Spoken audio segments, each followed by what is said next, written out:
In this lecture, we're going to talk more in depth concerning logarithmic equations. So in other words, equations that require logarithms or are expressed in terms of logarithms. We've looked at a number of techniques for exponential equations that require using logarithms. Now we're going to look at logarithmic equations that will require exponentials that will, of course, undo them, or will require other techniques to be able to undo the logarithm to get at the result. Right, so let's look at this next example. Let's suppose I want to solve log of 2x plus 1 plus log x equals log of x plus 8. Now notice that it's just log, so this is base 10 really. Alright, notice that we have base 10, which is the common log. That's why we don't have the base there. Right, so the first thing we have to do, right, is notice that we need to get it in a form where we have log equals log, so we can use our log property that we started this section with. Now we can use the log properties here that says that I can put an addition of two logs as the product of the log of the products. So that would be this. We normally write the x in front, so this would be log of x by 2x plus 1. I'll use parentheses to make sure you're clear that this is the log of both of these equals the log of x plus 8.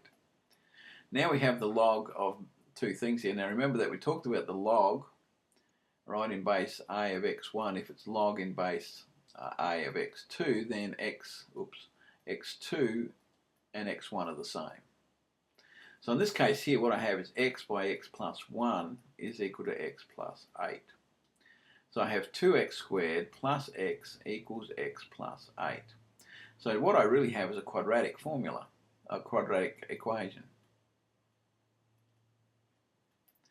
Right, now notice here I can subtract x from both sides, so I end up with 2x squared equals 8. Divide both sides by 4, so I get, by 2, gives me 4. This implies that x is equal to plus or minus 2. Now it is vitally important that we check that this will work, because remember the domain of a log function is 0 to infinity. So in other words, we've got to have all positive values. Notice I have a negative 2 here. If I put a negative 2 up in here, negative 2 doesn't work. I'll be trying to find the log of a negative number, which is not in the domain. So therefore, negative 2 is not a solution. Notice positive 2 works everywhere, because we get a positive number in here, positive number here, and positive number here. In actual fact, if you check here, you could find that that works quite well. So in other words, our solution set is going to be 2. Okay. Alright, so that's how we do that kind. Alright, now let's look at another one. Let's suppose I now want to solve the log in base 2 of, let's make it base 3. Log in base 3 of 4x plus 1 by x plus 1 is equal to 3. Okay, and we're going to give exact values.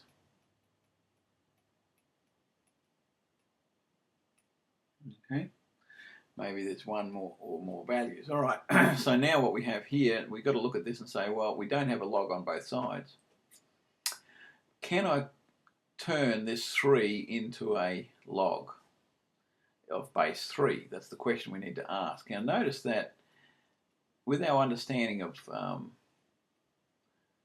logs, how would I get a 3 if I took the log in base 3? Well, it would be 3 cubed, isn't that right? Okay, because the log in base 3 undoes the exponent of exponential of base 3, so that would give me 3. So really what I have is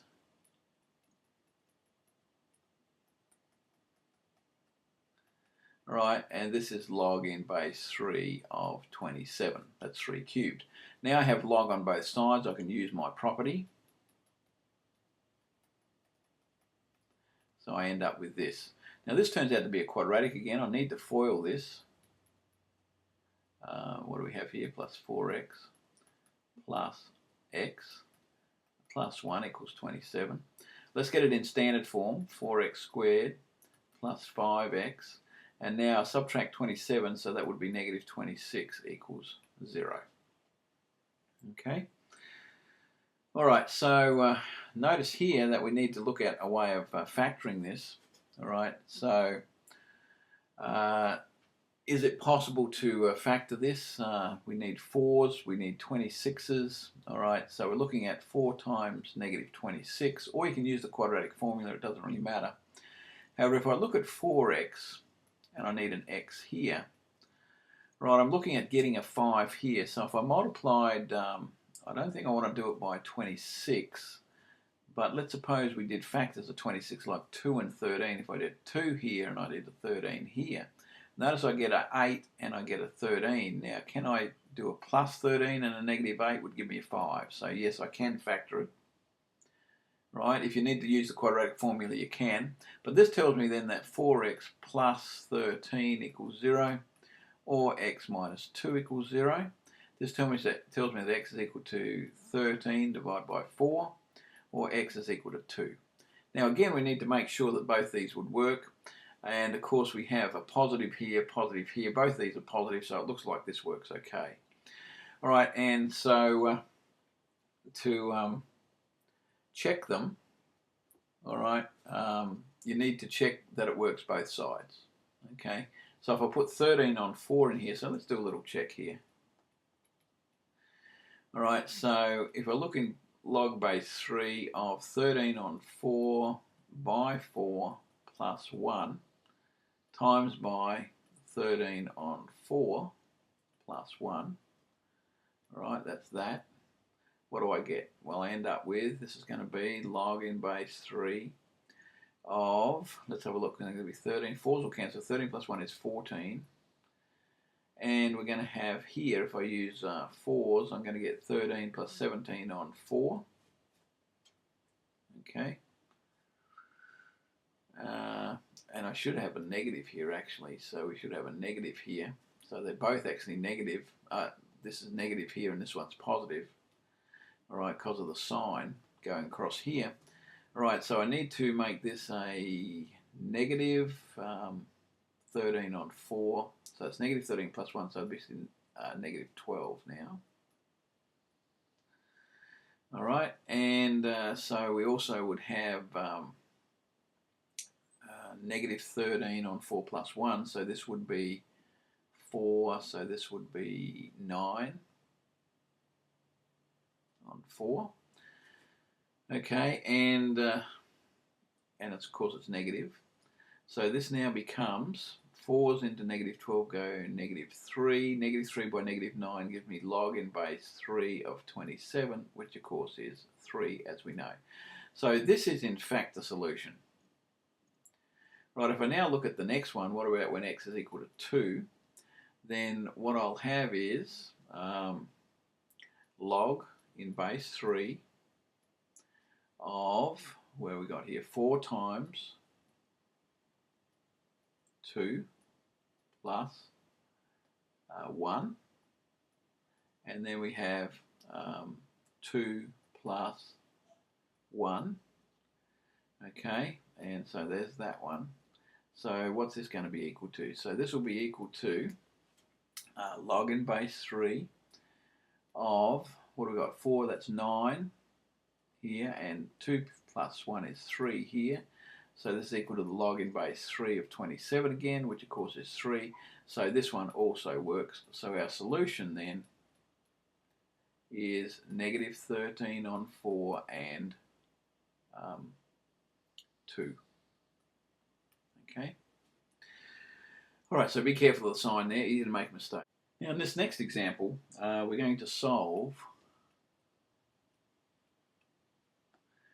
the log in base 2 of 2x take 5 plus log in base 2 of x take 3 equals 3. Right, we've got a similar situation to the last example. We first of all use the log properties to put this together as one log. And of course we know that in base 2, this would be the log in base 2 of 2 cubed, which of course is log in base 2 of 8. Right, so now we have two logs of the same base on both sides. So I have 2x minus 5 by x take 3 must be equal to 8. So we FOIL this out. This means that we get 2x squared minus 6 minus 5 minus 11x plus 15 equals 8. So this breaks down to a quadratic of 2x squared minus 11x. Subtract 7 from both sides gives me 8, I should say, gives me 7, and that's 0. Now, 7's a prime number, so it's unlikely that I'm going to be able to get this to factor. So what I can use is the quadratic formula.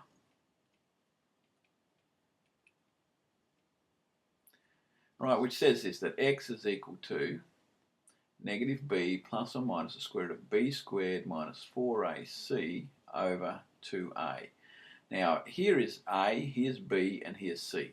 So this is going to be the negative of negative 11 plus or minus negative 11 squared minus 4 times a, which is 2, times c, which is 7, all over 2a.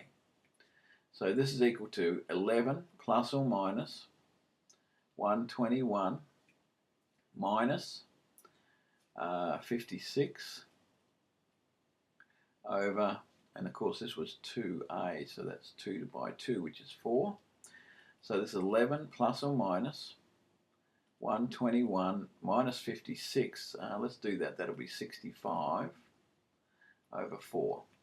So I've got two answers here. I've got x is equal to 11 plus square root 65 on 4, and I've got x equals 11 minus square root of 65 over 4. Okay. All right, now we need to look at these two solutions. Now, just roughly, what is the square root of 65? Well, it's going to be about 8. So what happens here is this, all right, we're going to have here 11 plus 65 on 4 is fine. That's both positive, and it's greater than, so it's a bit more than 8. So 2 times that would be 16, okay, so this would be 8, 11 minus 8 would be 3, so that's about 3/4. So that would be positive in here, so we've got 8. So let's look at 11 plus 8, which would be 19 divided by 4, which is just under 5, so it's about 4 something. So this is positive, and this is positive, so this one's okay. All right.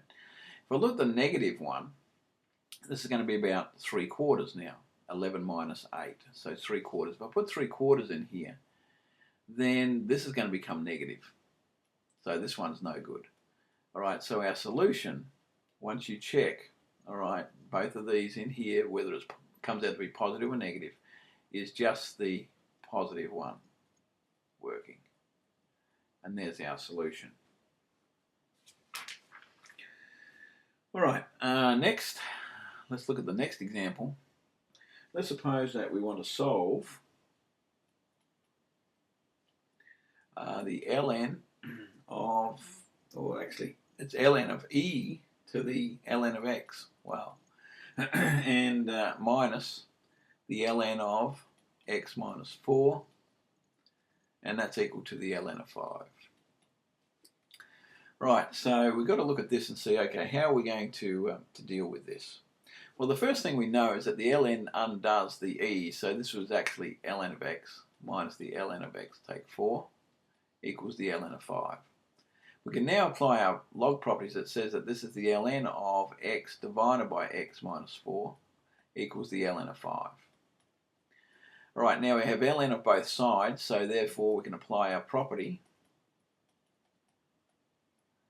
Oops, would be 5. All right, which implies then that x is equal to 5 times x take 4. So this tells me that x is equal to 5x take 20. So I'll subtract 5x from both sides, gives me negative 4x equals negative 20, and divide both sides by negative 4, gives me 5. Right, and 5 works in here, all right, and of course 5 works in here, so our solution set is going to be 5. All right, now let's look at some a summary of what we're doing. All right, so for solving exponential logarithmic equations, all right, what we do is we need to change the given equation into one of the following forms. Now remember that a, b are real numbers. A's got to be positive and not equal to 1 because that's the base. All right. And notice here then that if we have a to some function of x equals b, then we take logs of both sides. That's how we started this lecture. Right, next, if I have log in some base of a function in x, then I take the exponential of both sides in base a. If I have log in base a of a function in x and a log is equal to a log in base a of a function in x, then those two functions must be equal, and then we solve them algebraically. Right, for more complicated solutions, like in example 3b, right, it may be necessary to first solve a equals f of x, or log in base a of f of x, and then solve the resulting equation using one of these methods above. Remember to check each proposed solution to make sure that it works in the equation. Remember, we can't take logs of negative numbers. Right, the final thing I want to talk about is an application problem, and this is based on the strength of a habit, and it's being a function of the number of times that the habit is repeated. This is a learning type situation.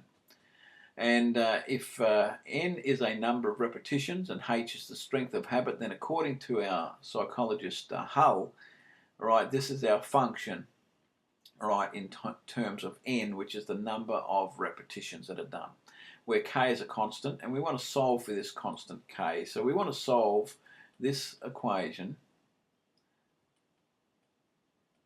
all right, for k. Okay. All right, now to do this, all right, what are we going to have to be able to do? Well, we need to isolate the k. So the first thing we do, we're going to need to divide both sides by 1,000. Okay. I'm going to put this negative part on the other side by adding it to both sides.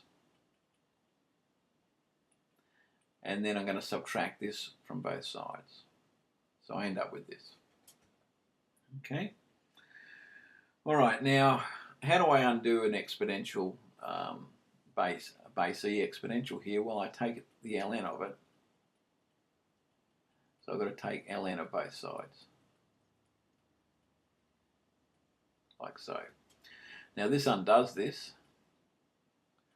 And so I have the ln of 1 minus h over 1,000 here. Right, now,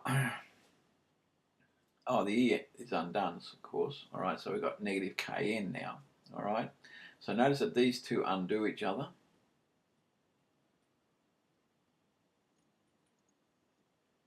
Right, so now I have negative kn equals the ln of 1 minus h over 1,000.